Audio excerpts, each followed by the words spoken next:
The night my brother's voice came through those old courthouse speakers, the entire room went silent. Not quiet. Silent.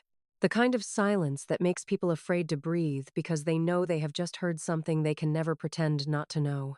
My brother, Caleb, was standing 10 feet away from me in a navy suit my mother had ironed for him that morning. His wife sat behind him, clutching her purse like it was a shield. My parents were in the front row, the same front row where they had sat 2 years earlier when Caleb pointed at me in front of half our town and swore, under oath, that I was a liar. Back then, everyone believed him. The church ladies stopped calling me sweetheart. The grocery store owner watched me like I might steal from the register. People I had babysat for crossed the street when they saw me coming, and my own mother looked me in the face and said, "Maybe if you had told the truth from the beginning, none of this would be happening." But that night, when the recording played, her face changed first. Her mouth opened just slightly. My father's hand slipped from the back of the bench. Caleb turned pale, in a way I had never seen before. He whispered, "Turn it off." No one moved. The town council president looked at me, then at the speaker, then at Caleb. And for the first time in 2 years, no one was looking at me like I was the shame of the family. They were looking at him. I should have felt happy, maybe even relieved. But all I could think about was the 12-year-old girl I used to be, standing behind the counter of my parents' hardware store, believing that if I worked hard enough and loved my family enough, they would love me back the same way. Looking back, I should have seen the signs. Because Caleb did not destroy my life in one night. He did it slowly. And the worst part was, my family helped him. I grew up in a small town in Missouri where everybody knew everybody, and secrets never stayed buried for long unless the right family wanted them buried. My parents owned Miller's Hardware, a little store on Main Street that smelled like sawdust, paint thinner, motor oil, and coffee that had been sitting on the warmer too long. To most people, it was just a store. To me, it was my childhood. I learned to count change before I learned long division. I knew which farmers needed fence wire after a storm, which contractors paid late, and which old men came in just to argue about lawnmower parts they had no intention of buying. My father used to say, "Lena, you've got a head for business." I would beam every time. Caleb, my older brother, hated the store. He hated waking up early. He hated customers. He hated sweeping the aisles. He hated being corrected. But he loved being called the future owner. That was the strange thing about my family. I did the work. Caleb got the praise. When I was 14, I started helping with inventory after school. When I was 16, I could run the register, update supplier sheets, and handle returns better than most adults. By 17, I was making small, ordering decisions my father quietly approved of. But at dinner, my mother would still say, "Caleb will take over one day. Your father built this for his son." I remember once, I was rinsing dishes when I said, "What if I wanted to help run it too?" My mother laughed softly, like I had said something childish. "Oh, honey, you'll get married. You'll have your own life." My own life could include the store. My father folded his newspaper and gave me a tired look. "Don't make everything a competition." That sentence stayed with me. I wasn't competing. I was contributing.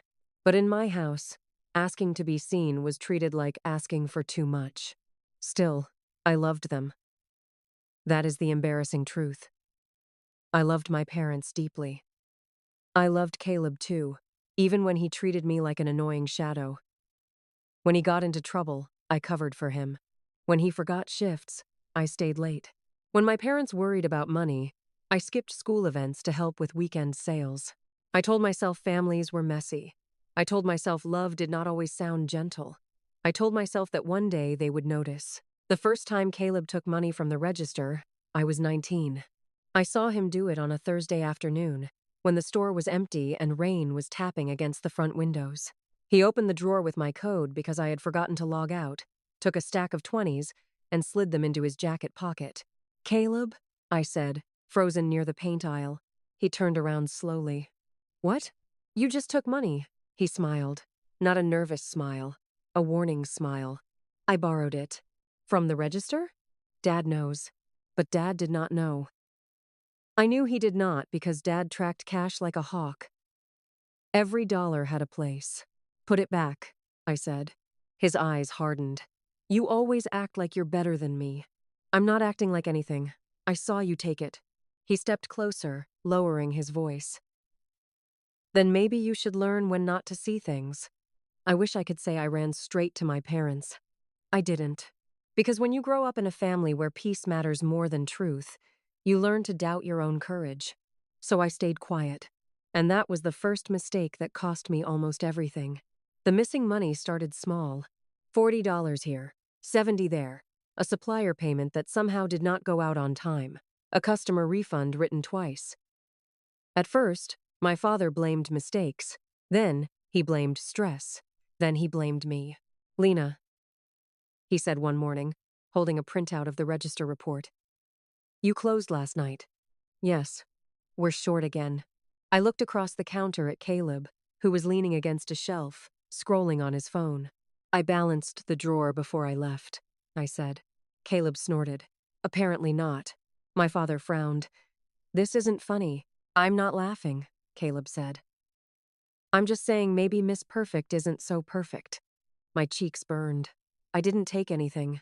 No one said you did, my mother said from behind Dad, but her voice was already careful, already suspicious. That was how it began. Not with an accusation, with a shadow. A customer claimed they paid cash for a chainsaw, but the receipt disappeared. Caleb said I handled the sale. I knew I had not. A vendor called about a missing check. Caleb said he saw me put paperwork in my bag. I had taken home college forms, not store records.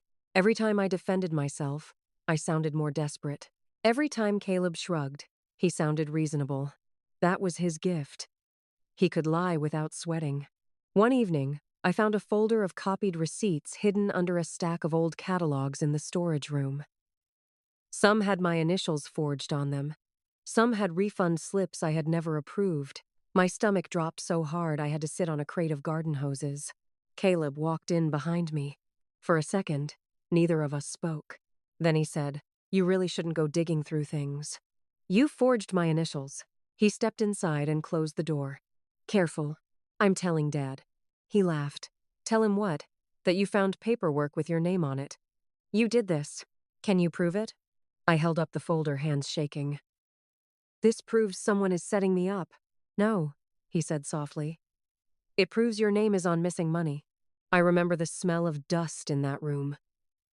I remember the flickering bulb. I remember feeling like I had stepped into a life I did not recognize. When I told my parents, my father did not explode. That would have been easier. He just looked disappointed. Lena, he said. Why would Caleb do this? Because he's been taking money. Caleb slammed his hand on the kitchen table. Are you serious? My mother gasped. Lena, he has. I saw him. Caleb stood up, eyes wet now. Actual tears. You know what? I'm done. I'm done being treated like the screw-up while she plays innocent. I stared at him. You're lying. He turned to our parents. She's been angry for years because you want me to take over the store. She thinks I don't deserve it. That's not true, I whispered. But it was close enough to my real hurt that it sounded believable. My mother looked at me like I had become a stranger. Is that what this is about? No, Mom, please. Caleb shook his head. I didn't want to say anything. But I saw her take cash last month. The room tilted. My father's voice dropped. You saw her? Caleb nodded. I didn't say anything because she's my sister. I almost laughed because the lie was so bold, so cruel, so perfect. Dad, I said, you know me. He would not look at me. That was the night they took my store keys. My father said it was temporary. My mother said it was best for everyone. Caleb said nothing, but when they weren't looking, he gave me that same warning smile. I thought losing the store was the betrayal, but I had no idea what was coming next. 2 weeks later, my parents called a family meeting at our church. That alone should have told me something was wrong. Normal families meet at kitchen tables. Mine chose an audience. The church fellowship hall was packed with relatives, neighbors, employees, and people from the town business association. My stomach twisted when I walked in and saw Caleb standing near the front beside our pastor and my father. "Why is everyone here?" I whispered to my mother. She avoided my eyes. "Your father thinks transparency is important." Transparency. That word still makes me sick. My father stood and cleared his throat. He told everyone Miller's Hardware had suffered financial irregularities. He said money had gone missing. He said the family was cooperating with an internal review. Then Caleb stepped forward. My brother. My blood. The boy I had defended my entire life. He looked across that room, then pointed at me. "I didn't want to do this," he said, voice breaking perfectly, "but Lena has been taking from the store." A sound moved through the room. Not loud, worse than loud. A wave of whispers. My legs went numb. "That is not true," I said. Caleb looked at me with fake pain. "Please don't make this harder. I didn't take anything." Then my father said the words that broke something in me. "Lena, stop." Not Caleb. Me, stop. I looked at my mother. She was crying into a tissue. Not for me. For the shame I had supposedly brought on the family. The pastor asked if I wanted to confess. "Confess," I said. "I want the security footage checked." Caleb immediately said, "The cameras in the office haven't worked for months. You know that." I didn't know that.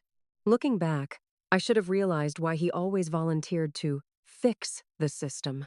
My father held up the forged receipts. My initials. My code. My handwriting copied well enough to fool people who wanted to be fooled. Someone asked if charges would be filed. My mother whispered, "Please don't make us do that." I felt like I was drowning in a room full of people. Then Caleb did the final thing. He placed his hand on a Bible on the table. "I swear before God and everyone here," he said. I saw my sister take that money. The room went still. And just like that, I was convicted without a judge. After that night, my life shrank. I lost my job at the store. Then I lost my apartment because I could not keep up with rent. A local accounting office withdrew the internship offer I had been counting on. Friends stopped answering. My boyfriend at the time told me he couldn't be involved in drama like this. I slept in my car for 8 nights behind a closed laundromat until my old high school English teacher, Mrs. Whitaker, found out and let me stay in her guest room. The first night there, she put a bowl of soup in front of me and said, "Eat." I said, "I'm not hungry." She sat across from me. "Then cry and eat." So I did. I cried so hard my throat hurt. I kept replaying Caleb's face in that church hall. The fake tremble in his voice. The hand on the Bible. The way my parents let him do it. But that still wasn't the worst part. The worst part came 3 days later, when my mother called and asked me not to use the Miller name anymore until things settled down. I remember sitting on Mrs. Whitaker's guest bed, holding the phone like it had burned me. "You're serious?" I asked. My mother sighed. "Lena, you have to understand how this looks. How it looks. Your father is devastated. I'm devastated. You should have thought about that before embarrassing this family." Something inside me went very quiet. I said, "One day, you're going to know the truth." She answered, "I hope one day you stop blaming your brother." That was the moment I stopped begging them to believe me. And it was also the moment I started saving every single piece of evidence I could find. Starting over is not inspiring when you are actually doing it. It is humiliating. It is filling out job applications while wondering if the manager has heard your name. It is counting gas money in quarters. It is smiling at customers while your chest aches because 3 aisles over, someone from your old life is pretending not to see you. Mrs. Whitaker helped me find work at a diner off the highway. I worked breakfast shifts, then cleaned offices at night. I enrolled in online bookkeeping classes because numbers still made sense to me, even when people did not. For a long time, I was angry in a way that scared me. Not loud anger. Cold anger. The kind that wakes up before you do. Sometimes I would drive past Miller's Hardware after closing and sit across the street, watching Caleb lock the doors like he had earned them. He had a new truck. New boots. A new confidence that made people clap him on the back. My parents looked older, but not sorry. I wanted revenge. Then one night, Mrs. Whitaker found me at the kitchen table surrounded by printed bank records, old receipts, and notes. She said, "Lena, are you trying to prove the truth or live long enough to enjoy it?" I snapped, "Both." She smiled sadly. "Then don't let him turn you into someone you wouldn't trust." That sentence changed me. I stopped obsessing every night and started building something. I got certified in bookkeeping, then payroll, then small business accounting.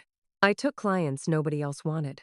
Landscapers, single moms with Etsy shops, truck drivers, little contractors who kept receipts in grocery bags. I was good at it because I knew what messy books looked like. I knew what missing money looked like. I knew what lies hidden behind numbers looked like. 3 years passed. My hair got shorter. My voice got steadier. I moved into a tiny one-bedroom apartment with a balcony that overlooked a parking lot. And I loved it because every key on that ring belonged to me. Then, one afternoon, a woman named Diane Foster called.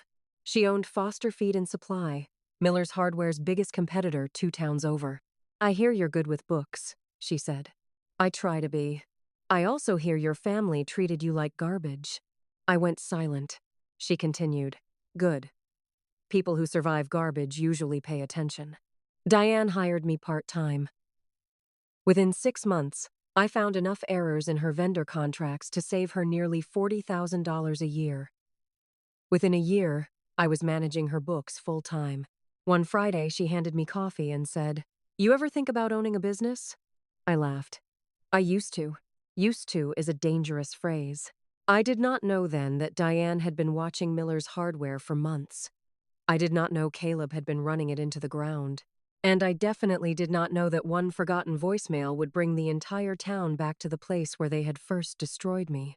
The first twist came quietly. Diane called me into her office and slid a folder across the desk. "Miller's Hardware is in trouble," she said. I stared at the name on the page. My hands went cold. "They're behind on supplier payments," she continued. "Tax issues, loan problems, vendors are cutting them off." I swallowed. "Why are you showing me this?" "Because I'm considering buying the building if it goes up for sale." I pushed the folder back. "I can't be involved in that." "You can," she said gently, "but only if you want to." For days, I told myself no. Then I remembered sleeping in my car. I remembered my mother asking me not to use my own name. I remembered Caleb's hand on the Bible. So I helped Diane review the numbers. And what I found was worse than anything I had imagined. Caleb had not just stolen cash. He had opened credit lines using the store. He had paid personal expenses through business accounts. He had created fake vendor invoices.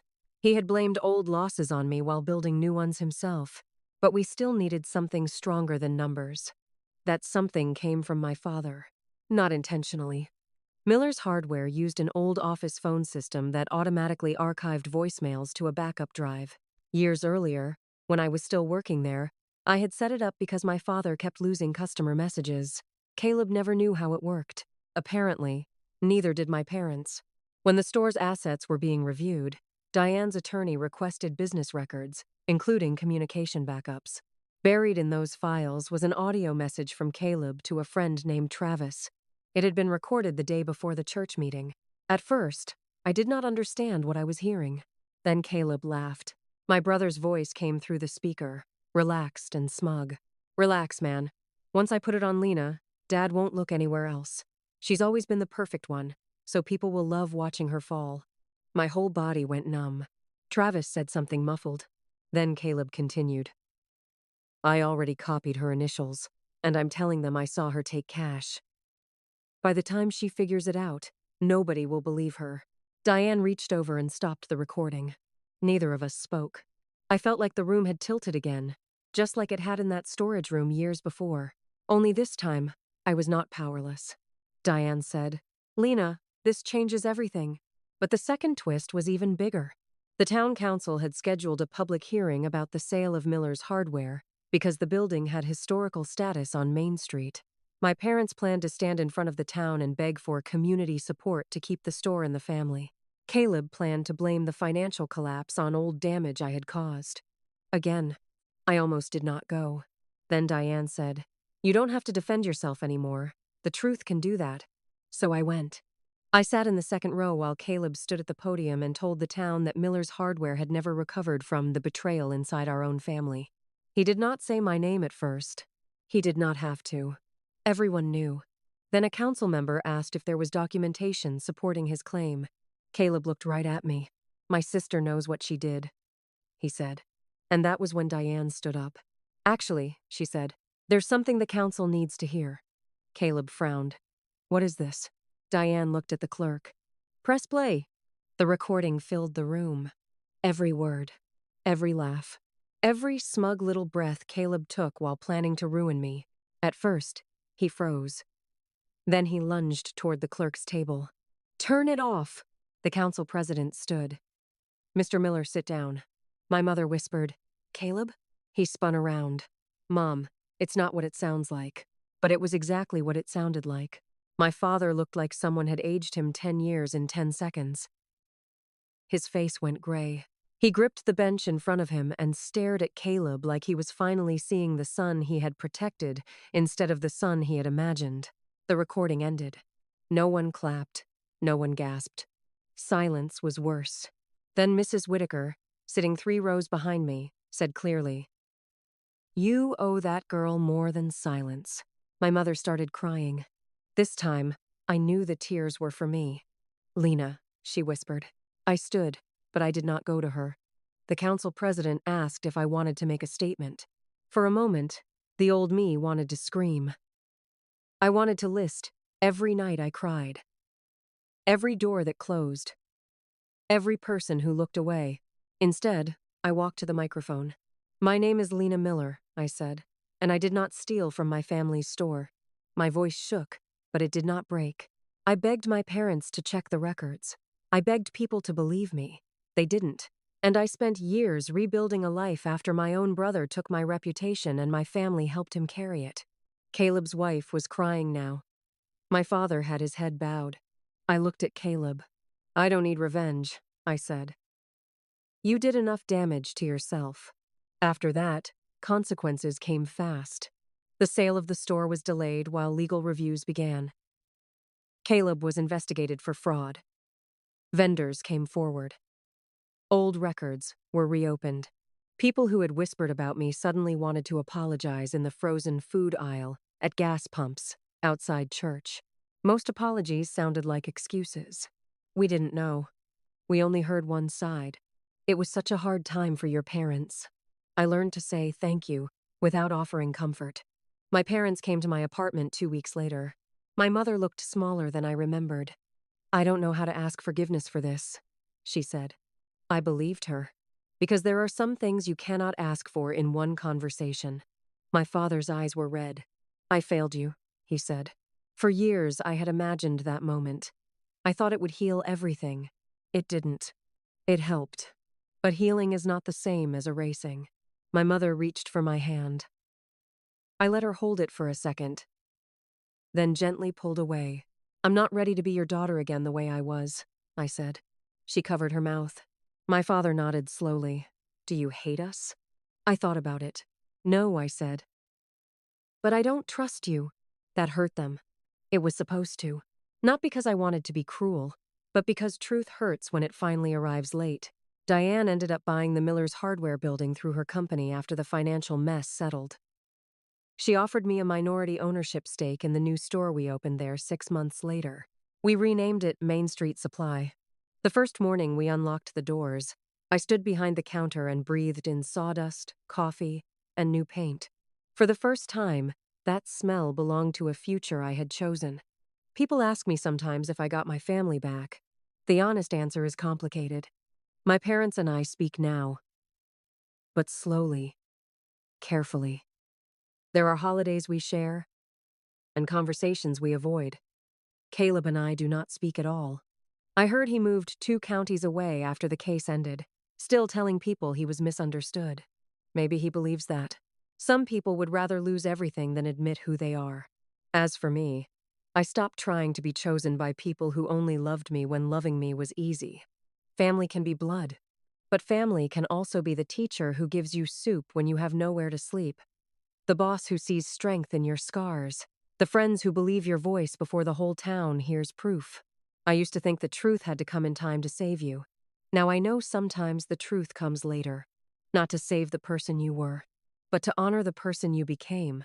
If you were in my place, would you have forgiven your parents after they believed your brother over you? Or would that kind of betrayal be too deep to repair? I really want to know what you think, because stories like this are never just about one lie.